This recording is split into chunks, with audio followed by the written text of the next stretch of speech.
pada kegiatan seminar nasional kembalikan Minangkabau. Salawat beriring salam kehadiran kepada Allah kita mohonkan untuk disampaikan kepada Nabi besar junjungan kita Muhammad Sallallahu Alaihi Wasallam. Allahumma salli ala sayyidina. Yang kami hormati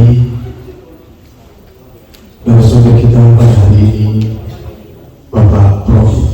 Musdiar Kasih, Bapak Dr. Efyujon Natudinaro, Bapak Didi Muhardi, dan seluruh hadirin yang dirahmati Allah. Baiklah, pada kesempatan hari ini kami selaku protokol pembuka acara akan membacakan tertib acara pada hari ini. Yang pertama, pembacaan ayat suci Al-Quran yang disampaikan oleh saudara ini. Waktu dan tempat, waktu silakan. Kembalikan lagi. Assalamualaikum warahmatullahi wabarakatuh. Alhamdulillahirabbil alamin, wassalatu wassalamu ala asrofil anbiya'i wal mursalin wa ala alihi wa ashabihi ajmain. Yang saya hormati, saya berbait pada pagi hari ini Bapak Dr. Efyujon Natudinaro, Bapak Dedi Manggedi, kemudian moderator kita, ada suhu-suhu kita nih yang luar biasa, Bapak Yus Datuk Parpatih, yang selalu kita rindukan betapa penting beliau. Ambo Makati selalu menjalin komunikasi dengan beliau. Pak Do foto sampai dengan beliau. Alhamdulillah beliau sehat, kita doakan beliau diberi kesehatan dan umur yang barokah. Tentu saja Mak Kati yang selalu kita doakan juga untuk tetap karir. Di Sumatera Barat ini apa namanya?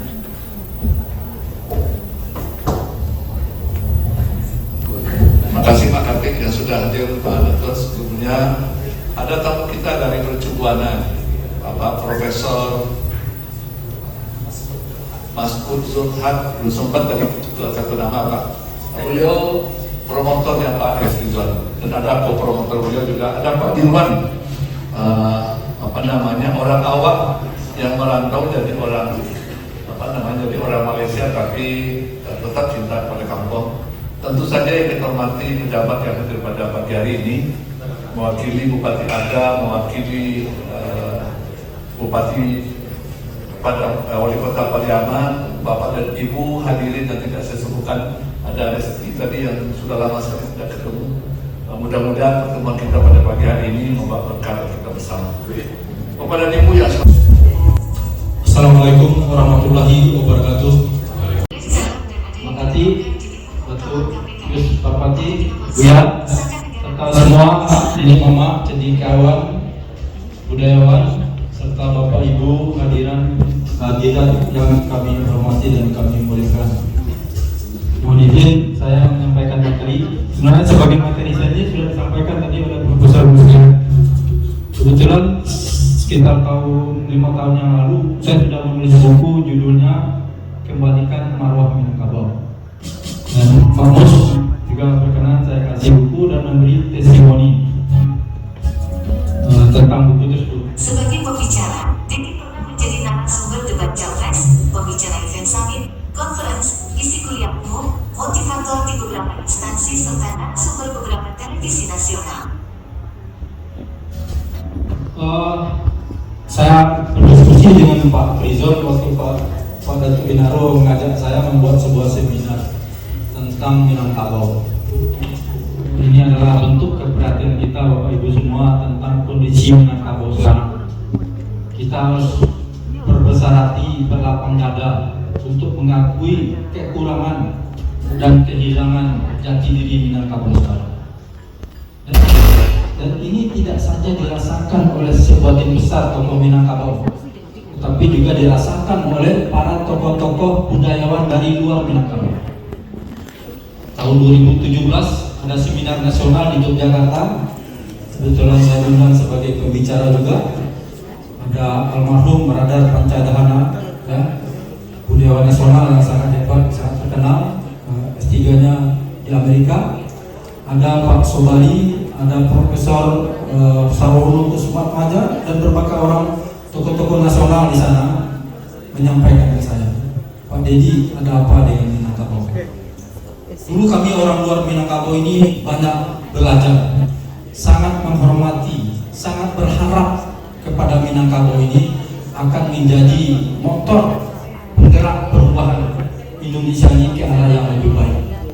Seperti halnya ketika perang kemerdekaan, ya, 3 dari 4 kondikator bangsa ini berasal dari Minangkabau. Makanya semua suku bangsa di Indonesia ini sangat berharap akan kehebatan Minangkabau itu muncul lagi ke permukaan untuk membangun bangsa. Tapi sangat disayangkan hal tersebut justru sekarang terjadi sebaliknya. Makanya kami berbahagia untuk diajak oleh Pak Datuk Frizon untuk membuat seminar ini. Saya sangat semangat sekali. Nah, kebetulan Profesor Musliar begitu saya memohonkan untuk menjadi keynote speaker juga berkenan. Jadi ini jalan kita dipermudah oleh Allah dan semoga saja diberkahi juga oleh Allah. Lanjut Pak. Nah ini, saya memulai makalah saya dari sini. Siklus pendidikan seorang anak manusia. Sebenarnya seorang anak manusia yang baik, ya, yang beriman, yang berakhlak, yang sukses itu sudah mulai direncanakan ketika seorang pemuda dan pemudi itu mencari pasangannya. Ya, kebetulan saya menulis buku judulnya Integritas Bangsaku, yang buku tersebut dibedah di gedung KPK, ya, Komisi Pemberantasan Korupsi, lalu dirapatkan oleh semua pimpinan KPK dan ditetapkan menjadi buku utama KPK, serta buku pegangan kampanye integritas nasional. Begitu saya selesai presentasi di KPK, lumayan banyak tokoh nasional yang menghubungi saya mengucapkan selamat. Ini perjalanan seorang anak manusia itu dimulai dari ketika pemuda dan pemudi mencari jodoh. Kalau kita mencari jodoh, asal cari jodoh, mungkin keturunan kita juga asal-asalan. Lalu lahirlah anak. Ya, setelah lahir anak, ada fase di sini, yaitu fase akhir balik. Akhir balik ini adalah fase seseorang bisa membedakan salah dan benar. Ya, salah dan benar, tahu aturan, ya, mana yang akan merusak, itu di akhir balik. Seharusnya seorang anak setelah tahu dan akhir balik, dia makin lama itu menuju dewasa, lalu menuju orang yang mulia, lalu menuju orang-orang yang menjadi tokoh teladan, ya, lalu menjadi orang-orang yang dalam bidang agama menjadi ulama. Tetapi sekarang banyak terjadi setelah orang menuju fase ini justru terbalik. Ya, ada orang yang setelah menjadi pejabat lalu menjadi koruptor, tidak tahu lagi mana salah yang benar. Akhirnya uang haram juga dimakan. Lalu setelah terjadi sini ada orang yang sudah menjadi pengasuh pondok pesantren berbalik ke sini menjadi kasus pelecehan seksual terhadap santri. Ya. Dan berbagai macam masalah. Jadi ada perjalanan hidup orang yang harusnya makin lama makin bagus, tetapi ada yang balik ke belakang. Begitu juga dengan Minang, itu yang saya rasakan. Ya, silahkan diprotes, tapi saya sebagai orang Minang merasa bertanggung jawab untuk menyampaikan ini, dan saya menerimanya, dan saya berusaha dengan Pak Datuk dan beberapa orang untuk mari kita perbaiki Minang ini. Lanjut. Ya, lanjut aja, persentase belajar. Lanjut. Ini fase yang balik. Nah, kita mulai dengan budaya. Apa itu budaya? Budaya itu adalah pola sikap, pola pikir, pola tindak, pola interaksi, ya, dalam sebuah masyarakat yang positif, dan itu bermanfaat untuk membangun kehidupan bermasyarakat yang menjadi lebih baik dan lebih soft.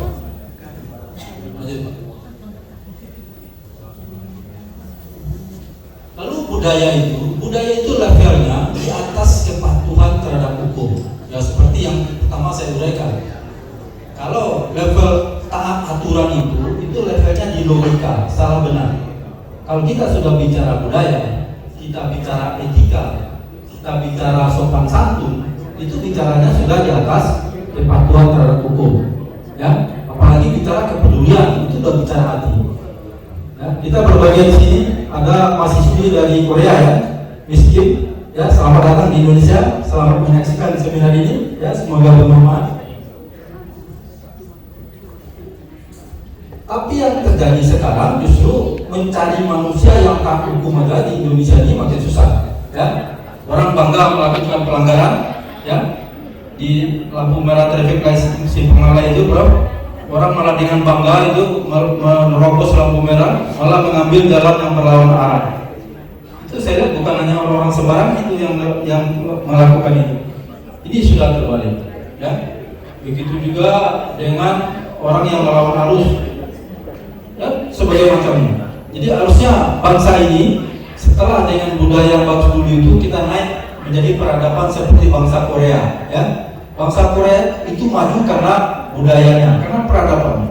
Ya. Apa kelebihan bangsa Korea adalah kerja keras dan kreatif inovatif. Bangsa Korea dalam beberapa cabang teknologi itu mengalahkan Jepang. Padahal Jepang dulu menjajah Korea. Dan Korea itu hanya berselisih 3 hari merdeka dengan Indonesia. Sekarang Korea sudah menjadi raksasa industri dunia, kita masih begini-begini saja. Itu yang harus kita menjadi pelajaran buat kita bersama. Begitu juga kepada Buya saya sampaikan, saya berapa kali diundang menjadi, saya sebenarnya nggak punya bakal melakukan pendidikan agama Buya, tapi saya juga ditodong untuk memberi ceramah. Saya katakan dalam beragama Islam itu kita hanya jangan bicara akhirat dan surga dan neraka. Kita juga harus bicara dunia. Ya, itu Palestina tidak bisa melempar batu terus ke Israel agar bisa menguasai tanah Palestina. Orang Palestina harus menguasai teknologi. Ya, dan jangan lupa dalam Al-Quran itu kata-kata yang artinya dunia dan kata-kata yang artinya akhirat itu jumlahnya sama, persis sama, 115. Ya, artinya apa? Di samping kita beribadah, kita juga berbuat baik pada sesama manusia. Kita juga berkarya, ya, sehingga ada legasi yang kita tinggalkan nanti di dunia ini. Dan ada hadis juga yang mengatakan bahwa ada seorang mantan pelacur yang menolong anjing yang kehausan lalu masuk surga. Artinya apa? Masuk surga itu bukan hanya karena sholat, tapi juga karena berbuat baik. Itu yang menurut saya perlu kita tekankan ya di tengah bangsa ini.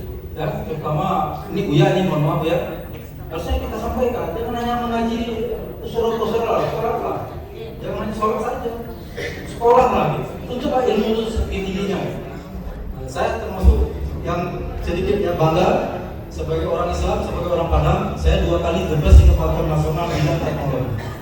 Ya, jadi saya kuasai teknologi, jadi saya tidak hanya belajar sholat.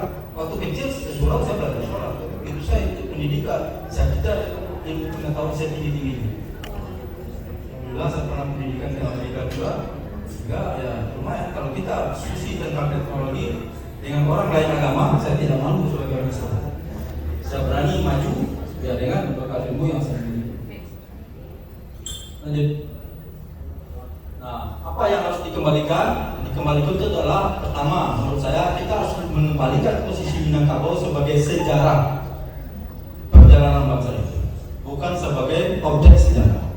Sekarang kita jadi berbincang, bro. Bapak yang wakil dari Gubernur Sumbar, kita jadi pembicaraan sekarang dari orang-orang lain, Pak. Sumbar itu sekarang dibantu APBD-nya, ya. Sumbar itu sekarang menjadi alat yang harus ditolong untuk membuat jalan tol aja di sini itu harus ikut campur pemerintah pusat untuk menyelesaikan misalnya pembebasan tanah dan lain-lain. Kita jadi objek pembicaraan orang. Dulu kita jadi subjek sejarah berbangsa. Itu yang inginnya saya Minangkabau ini kembalilah kepada subjek sejarah perjalanan bangsa. Lalu yang kedua, kembali ke jati diri. Seperti yang disampaikan oleh Prof. Muslim tadi, jati diri Minangkabau itu adalah adaptif, diplomatif, dan agamais, dan itu tidak hanya secara simbol, kita buktikan dan kita jalankan dalam kehidupan sehari-hari. Kemudian kembalikan budaya Minangkabau, ya. Budaya itu sekarang sudah mulai menipis, ya. anak di pangku kemenakan dibimbing, ya, saling peduli, ada budaya malamang untuk saling mempedulikan dengan tetangga, mantan lamang, mantan bantai, itu sekarang sekalian sudah nggak ada, ya. Apalagi budaya-budaya babaku, ya, anak pisang, itu semuanya menunjukkan nilai-nilai kepedulian. Dan kepedulian itu adalah nilai-nilai di atas kepatuhan terhadap itu, nilai-nilai yang sangat mulia. Selanjutnya pola pikir Minangkabau. Pola pikir Minangkabau itu dulunya sejak zaman prakemerdekaan sudah nasionalis dan kosmopolitan. Bisa dibayangkan, ya, tahun 1925 Tan Malaka sudah menulis buku Nar dan Republik, ya. Lalu Tan Malaka umur belasan tahun jalan kaki dari Suiki, saya baca bukunya, jalan kaki dari Suiki ke Teluk Bayur lalu pendidikan ke Belanda. Kita sekarang kok mencerdilkan diri, ya, ada usulan membuat provinsi Minangkabau. Ada tindakan memindahkan makam Tan Malaka dari Kediri ke Suiki. Menurut saya itu mencerdilkan diri. Saya lebih senang orang-orang Minangkabau itu berkubur di mana-mana dengan kemegahan dan dengan jasa-jasanya, ya, dengan legasi yang dia tinggalkan sehingga dihormati oleh orang-orang suku lain atau kalau perlu dihormati oleh bangsa kita. Dan kita terbalik mencerdilkan diri menjadi memikirkan Minangkabau. Jadilah kita sebagai kontribusi pembangunan dan perjalanan bangsa. Lanjut, belum apa? Balik lagi. Lalu kembalikan ke jalan yang benar. Ini menurut saya dan beberapa orang tokoh Minang yang mengakui salah satu yang beliau sesali adalah mendukung PRRI Permesta. Beliau mengatakan PRRI Permesta adalah salah satu kesesatan perjalanan bangsa suku Minangkabau. Banyak tokoh yang saya wawancara, tapi saya tidak enak menyebut namanya karena beliau sudah almarhum. Jangan lagi sampai terjadi bangsa suku Minangkabau ini tersesat dalam perjalanan bangsa. Oleh karenanya, mari kita berpikir jernih, ya. Seperti juga yang diungkapkan oleh Radar Pancadana bahwa Minangkabau sekarang tidak pandai membaca peta. Dalam satu bedah buku, saya dibedah di kampungnya almarhum Profesor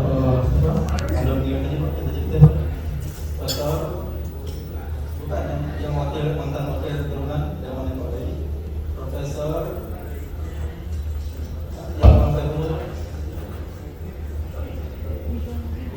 yang wakilnya Prof. Bedi yang meninggal kena jantung, Profesor Elmi. Saya diundang oleh Profesor Elmi ke kampungnya membedah buku saya tentang kembalikan marwah Minangkabau.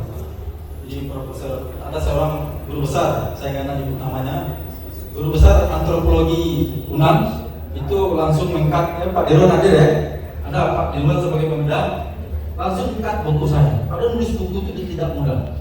Buku Kembalikan Marwah Minangkabau itu satu-satunya buku daerah yang diterbitkan oleh Gramedia.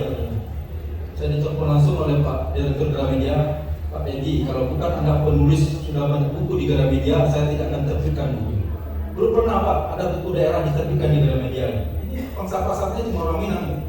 Tapi karena saya sudah menulis 28 buku di Gramedia, akhirnya buku itu lolos di Gramedia. Sama Profesor Antropologi itu dikatakan, Pak Edi, buku ini tidak perlu. Tidak ada apa-apa dengan ini.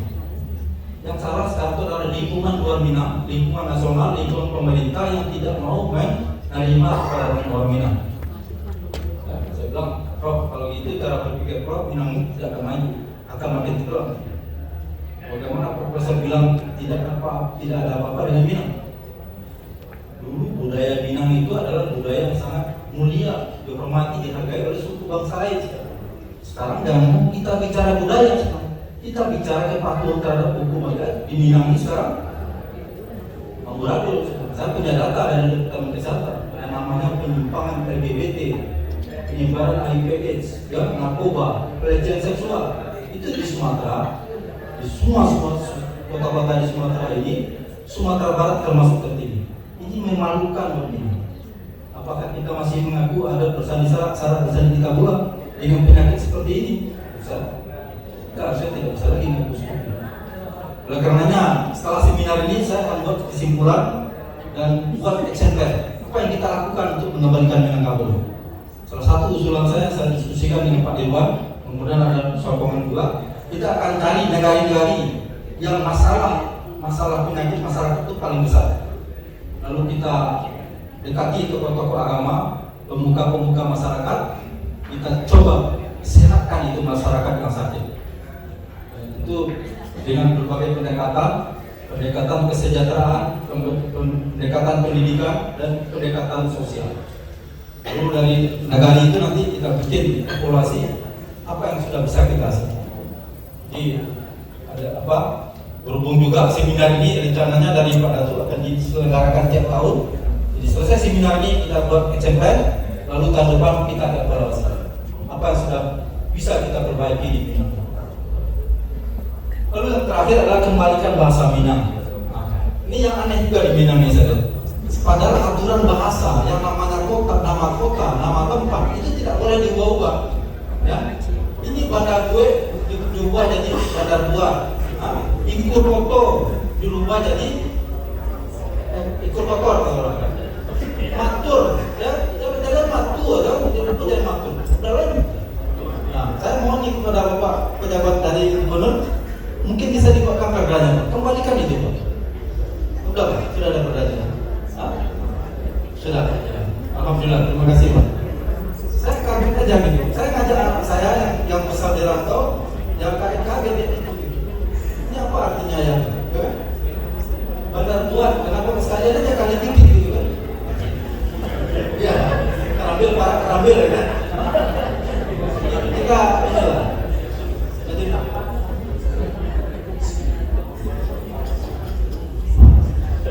ini sudah saya ceritakan tadi ya tentang bagaimana kita harus mengembalikan orang-orang Minangkabau ini sebagai subjek sejarah. Ya.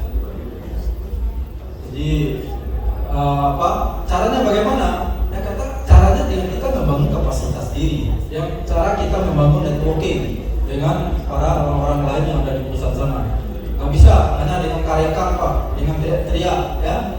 Minang hebat, jangan dulunya Minang hebat. Ya, Minang hebat dulu sekarang diajak sama Pak JK ya Pak. Maksudnya orang Minang sekarang maju katanya. Maju ke depan toko orang katanya kan. Bukan maju dalam hal yang lain, tapi maju menghambat pemandangan toko orang jualan kaki lima. Sindiran selangkah lebih maju Pak. Selangkah lebih maju. Selangkah lebih maju betul. Dulu ya.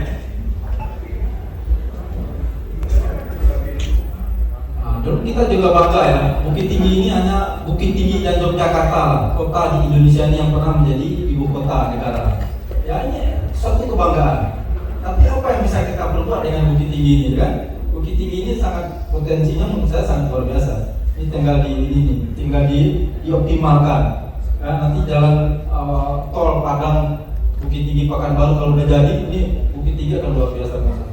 Ini pejabat wali kota dan pejabat bupati harus mempersiapkan diri menjadi Bukit Tinggi ini kota hebat, kota kosmopolitan ya, menjadi kota tujuan wisata, kota tempat orang Pekanbaru, kota industri itu beristirahat di sini. Ya. Begitu juga dengan alam Sumatera Barat ini sangat contoh menurut Prof. Yusril tadi menjadi tempat pusat kesehatan. Ya. Alamnya sangat indah, sangat sejuk, masih bersih, jauh dari polusi. Kenapa nggak kita jadikan Sumatera Barat ini sebagai pusat kesehatan? Ya. Ya, ada juga Muhammad Yamin, perumus Pancasila Rasulullah Bung Karno, ini juga sangat kita banggakan. Ya. Lanjut Pak. Jati diri Minangkabau, tingginya Raso Jopareso, sekarang sudah nggak ada. Saya betul dulu waktu saya kecil, kalau ada orang yang menjual harta pusakanya lalu dibelikan kendaraan, itu sama tetangganya dicandai itu, diolok-olok, itu andongnya diracakkan. Ini tidak tahu dulu orang mau untuk sakur marang kayak dijual pun tidak masalah, yang penting bisa hidup senang, ya. Itu sudah hilang sebagai preso. Nado Minang ke Kabul saja. Itu sebagian orang saja itu di kampung-kampung. Terutama di daerah saya gitu ya, itu dengan mudahnya rumah orang tua satu-satunya itu dijual, lalu ya itu dibelikan kendaraan atau beristri lagi, itu macam-macam. Ini sudah hilang rasa depresi. Lalu orang Minangkabau itu sangat menghargai dan mengutamakan pendidikan. Ya. Ini waktu saya pulang kampung, saya sering pulang kampung bro. Pulang kampung dan ada saudara saya tugas di protokol Dandan. Sehingga setiap saya pulang kampung dan pergi dan Padang, saya selalu duduk di depan Pak. Saya sering duduk dengan Pak Arunzen, Pak Emil Salim, ngobrol saya kan. Bagaimana cerita beliau-beliau itu, orang Minangkabau itu sangat mengagungkan pendidikan. Biarlah pariu dapat masalah sekolah. Biarlah makan sekali sehari, tapi sekolah dalam pariu. Contohnya itu Profesor Saldi Israel cerita saya. Bagaimana susah dan miskinnya dia, tapi bisa menjadi jurusan. Itu patut kita puji dan kita munculkan bersama. Dan mudah-mudahan ada lagi Saldi Israel yang baru di sini. Lalu adaptif tadi sudah kita ceritakan, agamais. Lalu yang berikutnya egaliter. Egaliter ini membangun kepercayaan diri. Orang Padang itu sesama orang Padang hanya mendahulukan selangkah, meninggikan selantia. Dihormati, tapi dihormati masih dalam jangkauan. Nanti orang yang dihormati itu kalau berbuat salah, itu masih bisa dikasih tahu sama orang yang di belakangnya. Pak, itu salah. Beda sama budaya feodal. Kalau budaya feodal salah benar tetap dipuja. Itu bedanya orang Minang dengan yang menganut budaya feodal.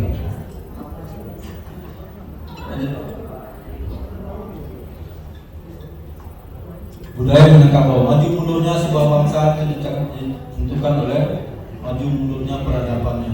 Ya, budaya madu yang sangat tinggi, egaliter, ya itu harusnya harus kita bangun lagi. Termasuk juga budaya cinta kampung. Ya, cerita dulu gerakan 1000 Minang itu Pak Harto tergelitik mengusulkan dibuatnya gerakan 1000 Minang karena setelah diteliti dan didata jumlah uang yang dikirim oleh perantau Minang dari perantauan ke kampung halamannya itu lebih besar daripada dana yang di-drop pemerintah ke pemerintah daerah Sumatera Barat. Maka timbullah ide Pak Harto membuat gerakan 1000 Minang. Artinya orang Minang minimal menyumbangkan Rp1.000 untuk organisasi 1000 Minang untuk membangun Rana Minang. Tapi saya lihat sekarang itu organisasi tinggal politik, tinggal dijadikan kapal untuk merengge pengelola tertentu untuk diseberangkan dalam artian mendapatkan posisi. Lalu ini anak di bangku kemanakan di Bimbel, ya ini juga udah sangat langka sekarang. Saya sebagai mama, saya coba lakukan apa yang bisa saya lakukan, ya. Kita tidak bisa menyalahkan orang lain, menyalahkan keponakan. Saya pernah tanya sama orang, kenapa itu anak di bangku keponakan di Bimbel nggak jalan lagi? Ya sekarang keponakan pada pulang aja Pak. Ya, ada lagi penghormatan terhadap mama. Tapi bagi saya itu bukan jawaban. Sekarang apa yang bisa kita lakukan, kita lakukan. Kalau memang nggak bisa yang dibimbing, ya boleh buat tenda. Tapi kita bisa cari mana keponakan yang bisa kita bimbing. Kalau nggak keponakan kandung, ya keponakan sepupu, misalkan. Yang penting kita sebagai orang Minang, kita pelihara tetap budaya anak di bangku keponakan dibimbing. Baik Pak. Ya pola pikir tadi sudah kita bahas, nasionalis, kosmopolitan, menonjol. Ya orang Minang itu dikenal sangat menonjol di mana-mana ya. Lalu agamais, saya ingat betul Pak Maksud saya kerja di Telkom. Lalu di Telkom itu setiap bulan ada pengajian. Setiap orang mau pengajian, itu yang baca Al-Quran selalu yang dilihat orang Padang. Ya, saya rekaman saya mengaji itu di Telkom itu banyak kali. Selalu setiap ada pengajian, ketika baca Al-Quran, orang melihat saya. Bagi saya itu bangga. Dan saya juga merasakan, saya selama merantau kemana-mana aman, itu karena saya dekat dengan muslim. Walaupun saya pernah tugas di Palangkaraya yang mayoritas orang yang hidup keharian agama muslimnya sedikit, tapi saya dekat dengan muslim. Memuliakan tamu itu juga bagian dari pola pikir orang Minangkabau. Ya, nah, sekarang sudah terbalik. Ya, sekarang orang Batak itu lebih bagus cara melayani wisatawan daripada orang Padang. Nah, orang Padang baru barangnya di reset gitu ya kan, kalau jadi beliau di Filipina kan. Nah, oke, Ya, orang Minang loh. Coba jalan-jalan ke Danau Toba. Danau Toba orang Batak yang kasar itu sekarang sudah halus. Dan kita bertanya tentang suatu tempat, dia keluar itu dari tokonya dikasih tahu. Ada yang ngajarin, kenapa? Ini kehidupan kamu. Kalau kamu mau kaya raya dari wisata, ya kamu harus mengubah sikap kamu. Kamu harus melayani kamu itu. Karena dia datang bawa uang. Ya tidak. Nah ini kontribusi orang Minangkabau, ya. Ini trik ya. 3 orang mantan gubernur Sumbar langsung jadi menteri. Sampai ini Gubernur Aceh Ibrahim Hasan menulis artikel di koran. Saya ingin belajar dari Gubernur Sumatera Barat bagaimana caranya bisa agar selesai jadi gubernur bisa jadi menteri. Rupanya tulisan Pak Ibrahim Hasan ini dibaca oleh Pak Arto. Jadi beliau juga akhirnya jadi menteri, walaupun sebentar ya Pak ya. Kebanggaan, ya kebanggaan. Jadi begitu orang jadi gubernur Sumatera Barat itu sama pemerintah pusat sudah diperhitungkan. Nanti selesai ini mau ditaruh di mana? Ya. Nah, kondisi sekarang yang terjadi itu saya sekarang cenderung terkesan eksklusif hanya membanggakan diri sebagai orang Padang, orang Minang, tetapi tidak punya nilai-nilai yang bisa dibanggakan. Mundur dalam banyak hal ya, termasuk dalam beragama menurut saya juga sudah mundur ya. Seperti yang Prof. Musliar katakan tadi, sekarang itu masjid itu lebih besar, bukan sempit, tapi karena longgar ya. Saya kebetulan alhamdulillah kalau pulang kampung atau di rumah saya selalu saya upayakan sholat subuh ke masjid. Memang begitu. Itu paling banyak puasa ya. Padahal kalau hari Jumat itu bisa 15. Ini kenapa? Padahal salah satu kunci sukses itu bangun pagi. Ya, saya udah wawancara orang sukses. Itu salah satu kunci sukses itu bangun pagi. Nah, bagaimana orang Minang ini mau maju kalau bangun pagi aja malas? Ya, setelah nenek-nenek memang dulu tadi lagi itu sebelum rezeki itu dipatuk di ayam.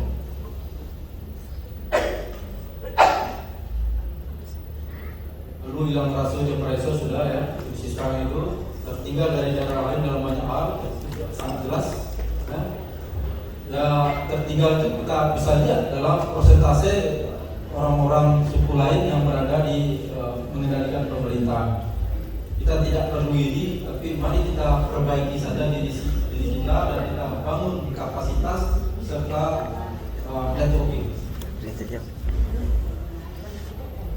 Ini sangat tergantung kepada pemerintah pusat. Jelas itu menurut saya ini yang sedikit harusnya jadi perhatian ya, perhatian dari Pak Gubernur. Ini 3 daerah ini yang dalam pengamatan saya, mohon maaf kalau saya salah, itu cukup menonjol penyakit masyarakat. Jadi nanti kami dari tim kalau akan membuat percontohan mungkin 3 kabupaten ini lah akan kami cari TKI yang paling parah untuk kami datangi dan kami jadikan pilot project. Ini penilaian budaya asing. Ini Dr. Radar Pancadana sudah meninggal. Ini yang penilaian dia terhadap Minangkabau. Tidak bisa membaca peta, kehilangan jati diri, hilangnya ciri agamais, dan hanyut dalam kehidupan hedonis. Ya? Hedonis ini ya karena Minangkabau ini sebagai juga ada yang suka balaga itu, jadi tambah-tambah hedonisnya gitu kan. Ini semuanya hedonis ini berlawanan dengan nilai-nilai agamais.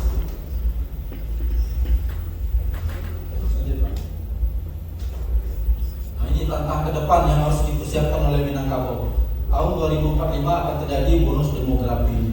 Ya ada sekitar 324 juta jiwa ya usia produktif ya 70% usia produktif, sehingga kompetisi sesama anak bangsa ini ke depan akan semakin sengit. Agar Minangkabau tidak makin tertinggal, jadi memang harus siap-siap dari sekarang.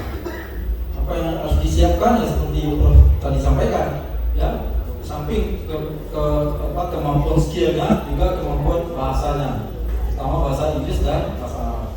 Mungkin ditambah lagi bahasa Korea dan bahasa Cina, Mandarin. untuk ketersediaan pangan yang cenderung menurun, padahal jumlah penduduk semakin besar, konsumsinya akan semakin besar. Ini nanti akan menjadi problem di tengah masyarakat. Lalu pesatnya kemajuan teknologi ini harus diikuti. Teknologi itu tidak bisa dilawan. Ya. Saya tahun 2011 menjadi narasumber di Metro TV dalam acara Akses Menuju Dunia. Itu internet masuk desa. Saya sudah wanti-wanti di situ. Terus jadi perhatian juga oleh Pak Surya. Saya bilang kemajuan teknologi internet dan digital ini, apalagi masuk desa, itu harus diikuti dengan peningkatan ya dan kekuatan moral anak bangsa ini, serta iman anak bangsa ini, agar tidak terpengaruh oleh teknologi negatif yang akan mati. Harus ada filter sebelum. Jadi tidak semua teknologi asing ini diadopsi. Ada yang tidak sesuai dengan budaya kita, ada yang tidak sesuai dengan nilai-nilai agama kita, itu harus kita singkirkan. Nah, kita ambil yang positifnya saja gitu. Tapi saya tidak ada satupun upaya waktu itu untuk membangun mental dan moral anak bangsa. Yang dicari cuma proyeknya, proyek internet masuk desanya. Nah, karena itu nilainya uangnya banyak. Nah, usulan saya tidak masuk itu, masuk tong sampah saja. Walaupun saya sudah bikin proposal bagaimana cara mengimbangi kemajuan internet. Internet masuk desa harus juga ada guru-guru yang meningkatkan moral dan mental anak desa. Lalu ya, kompetisi dan persaingan global akan semakin sengit, dan itu kita harus mempersiapkan diri lebih rajin lagi, lebih hebat lagi, sehingga kita tidak menjadi objek dalam persaingan global. Nah, ini kekuatan Minangkabau menurut saya, seperti juga disampaikan oleh Prof tadi, alamnya dan tempatnya itu masih alami, masih minimnya polusi, banyak yang bisa kita manfaatkan. Lalu SDM-nya itu menonjol sebenarnya, karena budaya egaliter itu membuat anak-anak muda Minang itu jadi menonjol, bukan menonjolkan diri, tapi menonjol karena kemampuannya. Karena kemampuannya itu juga didukung oleh egaliter yang menumbuhkan rasa percaya diri, tidak minder. Ya, bisa diusulkan jadi pusat kesehatan, pusat pendidikan, serta ini sektor pariwisata yang belum optimal bisa dioptimalkan. Saya dengar dari beberapa orang yang kita ajak bicara, itu banyak sekali sumber-sumber tempat-tempat objek wisata baru yang ditemukan di Sumatera Barat, sekitar Pariaman dan sekitar Solo. Itu luar biasa kan. Lalu berikutnya peluang ekspor komoditi tertentu.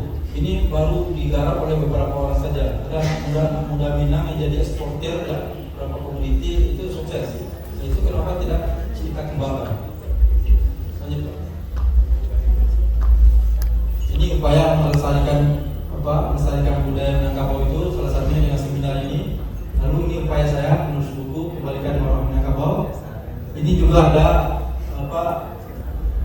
suatu restoran ya, yang menyediakan makanan-makanan tradisional yang sudah langka selama ini di sana tersedia. Ini juga menurut saya salah satu upaya melestarikan budaya Minangkabau.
Ini menurut saya tokoh Minang yang patut kita banggakan, orang yang sudah selesai dengan dirinya.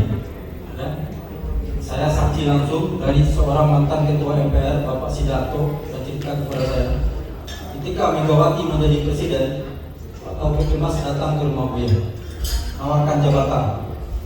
Buya mau jadi menteri apa, atau mau jadi komisaris Pertamina, atau komisaris perusahaan apa.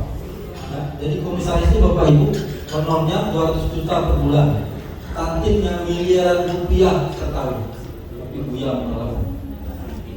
Buya, itu bukan tempat saya, silahkan carikan orang lain.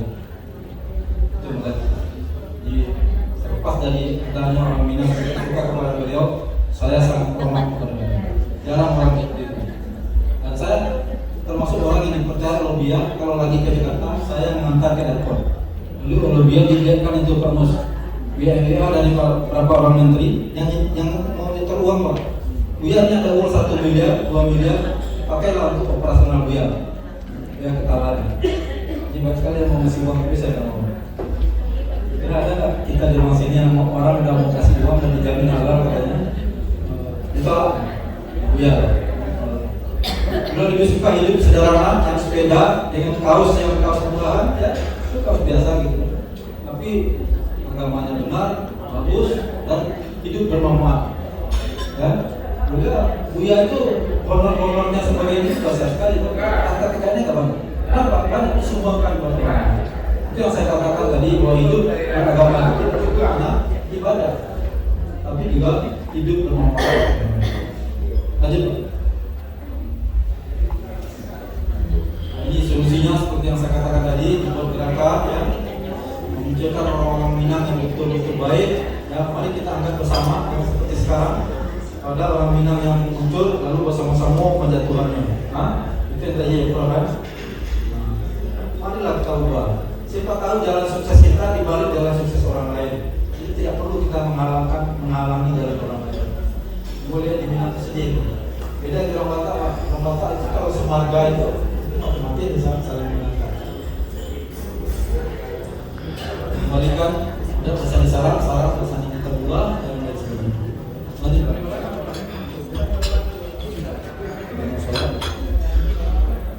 Nanti dari ini word atau ini falsafah dari Allah, lebih mulia merayap dalam lebah, tapi mampu mengubah lebah dari sawah daripada terbang di awan tetapi tidak mampu mengubah awan menjadi hujan. Demikian saja. Wabillahi taufiq wal hidayah.